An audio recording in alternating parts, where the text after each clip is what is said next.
Today, I want to talk about waiting to be appreciated and how that will eat you alive. So, this applies to both our personal lives and our professional lives. I'm going to tell a little story about my personal life.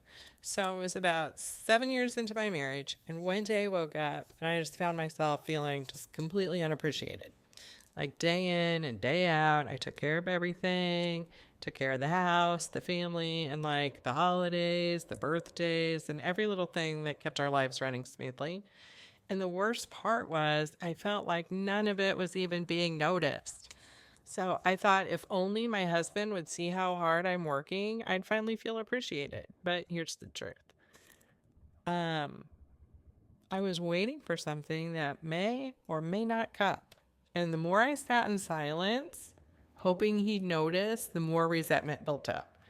And every little time he didn't say thank you, it stung and it fueled my frustration. But I realized that by waiting for his validation, I was giving up control over my own happiness. I was measuring my own value and my own self worth against our relationship.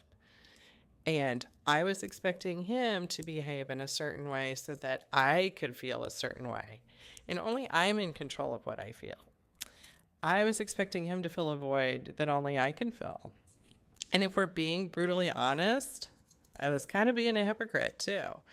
I mean, was I thanking him every day for taking out the trash, cutting the grass, taking care of the cars? No. Did it mean I didn't appreciate him? No, of course not. So why was I expecting something that I wasn't giving either? So I decided I was going to start valuing myself and appreciating my own efforts and giving him what I was asking for. And once I started doing that, everything changed. Once I started appreciating him, he did the same in return. And I didn't even have to ask him to change. The only person I can change is myself. And when you change yourself, you change the whole dynamics of the relationship. So it's about knowing your own worth and changing who you can change. And once you do, everything else does too. I'm Susie Lawrence, and I coach people to build better personal and professional relationships. Why do you want to build better relationships? Well, you're going to have greater success, greater happiness, and it's going to improve the quality of your life. I post content about relationships at home, at work, and with yourself. So if you like that kind of content, follow me.